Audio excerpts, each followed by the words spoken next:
Marxist perspectives of crime and deviance. The key points here are Marxist perspectives critique capitalism and argue that capitalism benefits the bourgeoisie.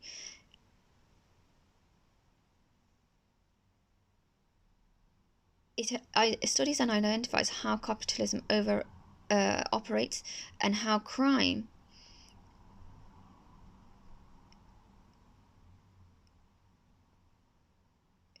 and benefits capitalism. Based on Marxist analysis of society, Bonga first developed a Marxist theory of crime and then Chambly. Society is best understood by examining the process whereby the majority of the population is exploited by the owners of commerce, industry, and property. Capitalism is characterized by property being owned privately by individuals. A capitalist society is divided up into two social classes, which is the product of its economic model: the bourgeoisie, the property owners, and those without property. This is the basis of all criminal law. All laws reflect the interests of the bourgeoisie. Okay, the bourgeoisie are the owners of production, i.e., supplying goods, etc. And then the proletariat do not own the means of production, so they sell their labor, time, and skills to the bourgeoisie. Work under capitalism is underpaid, it's alienating, and something that they have no control, that the proletariat have no control over. Ultimately, this leads to class conflict. The bourgeoisie functions is to maintain the capitalist exploitative system and blame the proletariat for its own circumstances. The economic base shapes the superstructure. So what does this mean? The economic base, this includes the relations of production, the means of production, shapes the superstructure. The politics, mass media, religion, family, it maintains and legitimizes the base. So,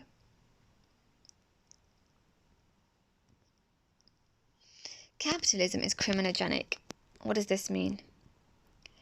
Marxists argue that the structure of society explains crime. This view has 5 elements. David Gordon said that crime is a rational response to capitalism, as people cannot obtain consumer goods that's advertised to them. Poverty may mean that crime is the only way to survive, but the bourgeoisie may turn to white-collar crime, such as fraud, so under capitalism they can influence others to win. Notice the difference between seen and unseen crime.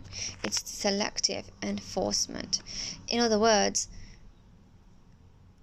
Marxists argue that those who do unseen crimes, the bourgeoisie, are not as punished for their crimes. As all classes commit crimes, but when it comes to the application of law by the justice system, there is a selective enforcement controlled by the bourgeoisie, while the powerless group, the working class, are criminalized. The crimes of the powerful are often ignored. Law creation and enforcement.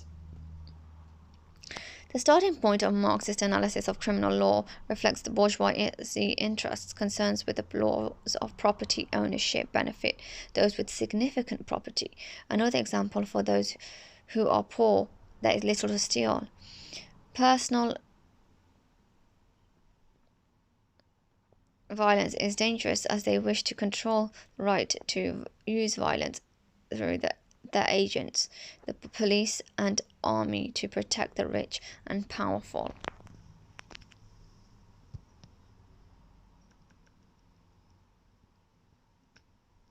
Law creation.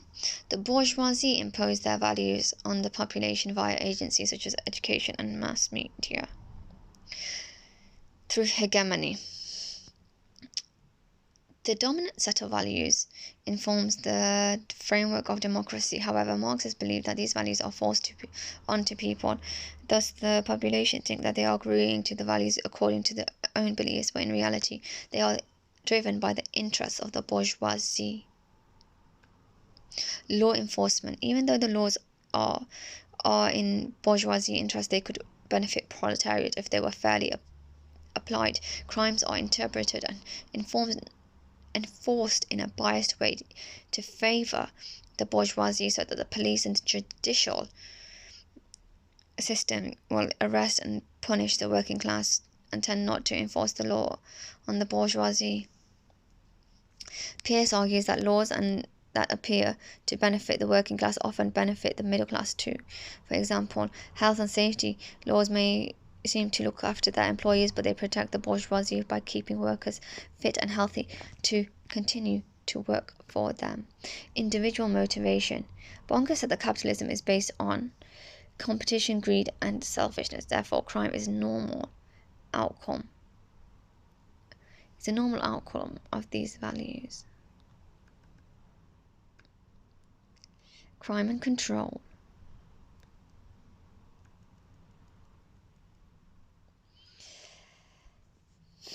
By different agencies, the bourgeoisie divert attention from their true causes of the situation and impose their values.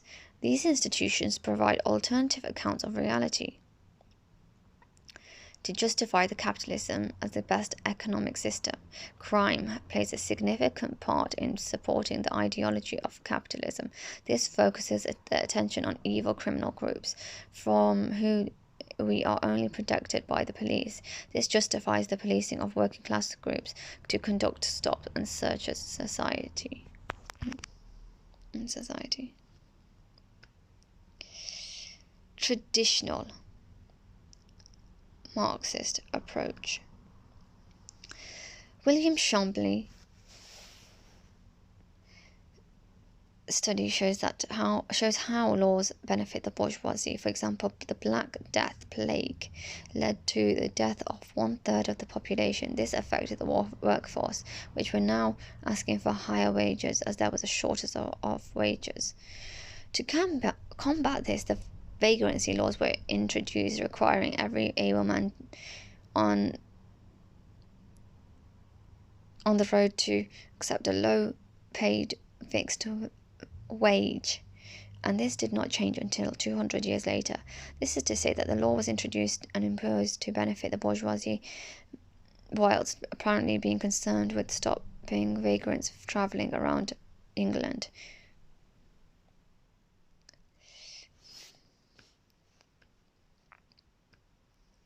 Marx and power. Chambly argues that the private property is the foundation of capitalism. He refers to Britain's colonial past. For example, in East Africa, the population didn't want to work for Britain, so the British imposed a land tax to be paid in cash, but it was not a money economy. So in order to pay and not to be punished, the population had to work on the land,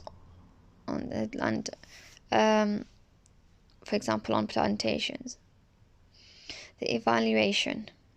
Traditional Marxism shows that there's a link between lawmaking and enforcement that interests capitalist class, unlike functionists who see law as reflecting a value consensus. Marxists believe that lawmaking and enforcement reflects the interests of the bourgeoisie. Some of the criticism is that it ignores class crime. It's too deterministic and overpredicts, as not everybody, no matter how desperate they are, will commit crime. Left realists say that they ignore the intra-crime, where victim and perpetrator are both from working class backgrounds, and this hurts the victim. So they are some of the Marxist criticism of Marxism.